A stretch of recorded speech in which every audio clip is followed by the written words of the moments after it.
So today I want to talk about what I call woke rape culture. Rape culture is supposed to be this concept that we as a society ignore rape or accept rape or just believe it's acceptable, quietly or openly. But what I have noticed is that this concept of rape culture only seems to apply if it's politically expedient. Right now, there are literally people in the streets as I am recording this video walking down the street with signs with the faces of 3 of these people on them, if not all 4. And 3 of these people have been involved with violence against women. 2 of them are rapists, one of which was a child molester who raped 5 boys between the ages of 9 and 11 years old. They're saying their names over and over again as they march down the street. What does this say about rape culture? Because when you bring up the rapes or the domestic violence against women of any of these men, they are silent or they just try to snap back at you saying something about how it doesn't matter anymore. But if there's anybody that they identify as their political opponents who may have ever engaged in any kind of inappropriate conduct with women, even if it amounts to a Twitter post from 10 years ago, they want them unpersoned. How does this work? This picture was taken outside the Kenosha County Courthouse during the trial of Kyle Rittenhouse. When Neo and Realist and I were doing our stream together, we just could not get over how many people were using these signs. These are signs that literally have a rapist and a domestic abuser on them. And people are chanting, say their names, or justice for JoJo and Anthony, or justice for Anthony and JoJo. You gotta ask yourself what headspace you're in if you're gonna walk around with a sign that has a guy who forced sodomy and oral sex on 5 kids, and another sign that has a guy with, basically a history of domestic violence who put a knife to his brother's throat, choked his sister, and threatened to burn his grandmother's house down. If this is the movement that you're part of, you're like, these people are considered to be martyrs and heroes of your movement, what does that say to everybody else when they're watching you guys march down the streets with signs like these? This is the face of the defund or abolish the police movement. Of course, people who commit crimes like that want to defund or abolish the police. What does it say for your credibility? And I wish I could say that this was just a few crazy people holding these signs up, but versions of these signs have been showing up at protests from Black Lives Matter all over the country. Multiple celebrities are now participating in woke rape culture.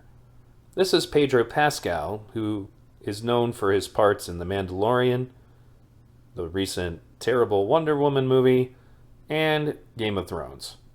Joseph Rosenbaum, 36, child rapist, and Anthony Huber, 27, domestic violence offender, murdered, quote unquote, August 25th, 2020, rest in peace. Pedro wasn't alone. This would be Mark Ruffalo, also known as the Incredible Hulk in the Marvel MCU.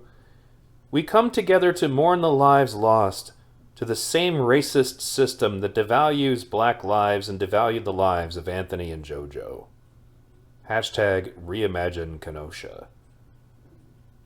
We are seriously, as a nation, going to lionize and canonize 2 men who personify everything that rape culture is supposed to be against. Jacob Blake was a rapist and an abuser of women.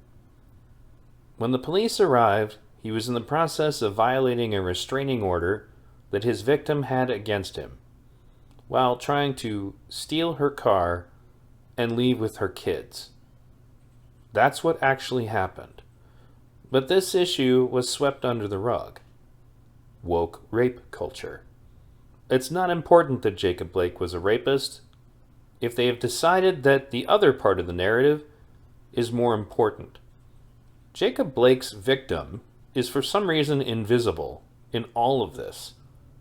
And it worked out great for him because he's a millionaire and gets treated as though he is some sort of martyr or that he did something to earn some kind of exalted status. His family members show up at protest rallies in Kenosha and elsewhere acting as though they have some form of credibility when it comes to activism, specifically because of Jacob Blake. Jacob Blake was a monster, yet for some reason he is lionized and canonized as a saint, simply by virtue of resisting arrest and being shot by the police. This makes him angelic in the eyes of this movement. It just doesn't make any sense. It's very easy for people to just turn off all other issues if it has to do with race, if that's the grift that somebody's pushing. And to me, I would ask people to consider this. What if Jacob Blake raped your daughter, or your wife, or your mother, and then showed back up at her house, violating a restraining order that she got against him, with an active warrant for his arrest for sexual assault, and then tried to take her car with her kids in it, wrestled with police, with a knife in his hand, gets tased twice, refuses orders to stop trying to get into his car. And the reason for that is, this is frequently when people produce a firearm and kill police. But he also was about to drive away with someone else's kids. Were the cops just supposed to let him do that? I've heard a lot of conversation to that end, and I've done a separate video about this issue that I'll recommend to you. But the biggest reason I'm bringing up Jacob Blake is that Jacob Blake was a rapist. If he had said something vile about women, say 10 years ago on Twitter, some people might have wanted him canceled. But because the woke rape culture needs martyrs for the Black Lives Matter movement, more than it needs rape victims, apparently, his victims don't exist. His crimes don't exist. Not only did his crimes disappear from the national discourse, they disappeared in reality. One of the aspects of rape culture is supposed to be that charges of rape and sexual assault seem to disappear in the court system. Well, I would assume largely also due to national pressure, because of course somehow Jacob Blake is the victim when he shows up at his rape victim's, place of residence, tries to take her car. They allowed him a plea deal to pleading guilty to disorderly conduct and domestic violence. Now again, we are talking about the woke culture, that if for some reason he tweeted something untoward about women, say 10 years ago, they would want him canceled. Yet there seems to be a hierarchy when it comes to what's important to the woke. And if one of the aspects of what went on is more useful to the narrative, then they go with that. Meanwhile, Jacob Blake's victim, who was forcibly penetrated by him with his finger when he went into her house when he wasn't supposed to be there, with her child sitting next to her or sleeping next to her. That's what he did. Ask yourself what you would do to somebody who did that to your daughter or to your wife. Now, again, we're not going into the shooting itself at this point. I've done a separate video about that. But is this the kind of person you want to be shouting the name of over and over again when somebody says, say his name? No. He's a piece of shit. He's a piece of shit. He put his hand on a woman without her consent. He's a piece of trash. But for some reason, he seems to be more useful to the narrative, at least so far as this. Apparently, police shooting black criminals when they are actually in the act of committing crimes is more heinous than this individual raping a woman. How do you square that?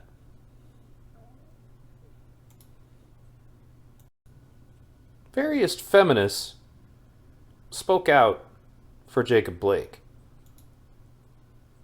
Women's National Basketball League athletes went on strike for him. Noted feminist blogs wrote articles for him. The man pled guilty to domestic violence, so you know at least that much is true. Yet for some reason, all of that is irrelevant. His crimes are apparently outweighed by the benefit of pushing a narrative. This is woke rape culture. If it pushes the woke narrative hard, then that is more important than anything else he could have done. This is part of the weird, what I call strange bedfellows of the left effect that's been going on for quite some time. And I plan to do a video about that at some point.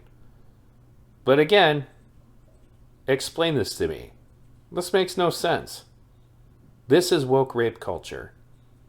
Your rape is only relevant if it's politically expedient, which is exactly what they claim that conservatives and right-wingers do when it comes to rape. The MeToo movement would be a quintessential example of how woke rape culture functions.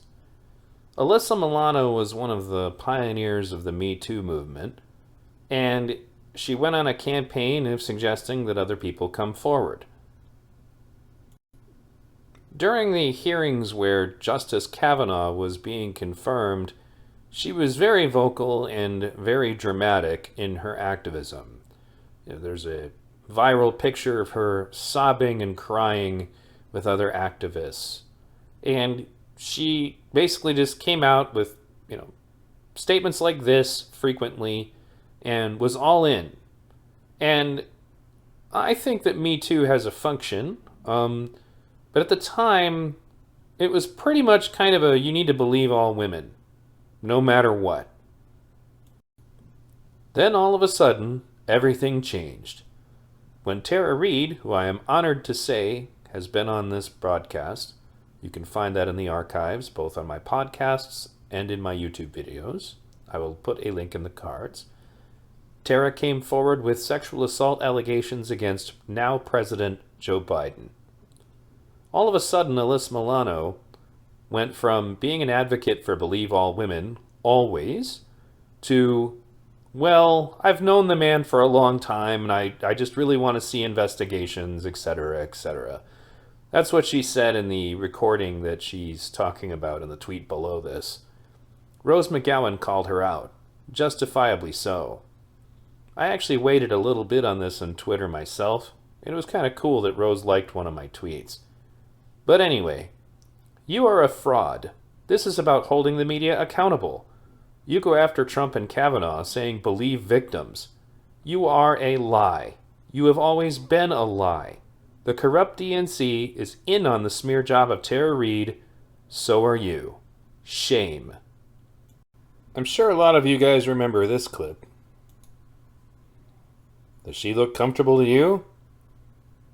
What about her body language? Does that look like somebody who's giving consent to be touched? But don't worry, according to her father, Senator Coons, who was probably hoping for a cabinet appointment or whatever, she wasn't uncomfortable at all. Delaware Senator Chris Coons came to his mentor's defense today. Coons insisted his daughter was not disturbed by this televised nuzzle from former Vice President Joe Biden in 2015. There was a huge bank of cameras, about 50. And Joe, who knows her, leaned forward and whispered some encouragement, telling her that she was doing great, that she looked wonderful. Did his actions make her feel uncomfortable? No. My children have known Joe Biden their whole lives. In the early days of my channel, I did 2 different videos about conversations I was having on different Bernie groups and such, where they were basically yelling and screaming that we absolutely needed to vote for Joe Biden, and that the fact that he was a rapist was secondary to defeating Trump. Once again, woke rape culture. Rape is the most important thing in every feminist's mind until it's not. I remember this woman, she had 2 daughters, and still said that it was more important to beat Trump than it was to hear the allegations of people who have come forward about sexual assault by Joe Biden. Again, woke rape culture. Maybe it's different, I guess, to be in their minds, I know that if I was in that situation and he put his hands on my daughter the way he just did on that redheaded girl, you'd be reading about how I got tackled by the Secret Service, because there's no way in hell I would ever tolerate that. But for some reason, again, it's invisible. Watch out for woke rape culture and call it out when you see it. Thanks for listening.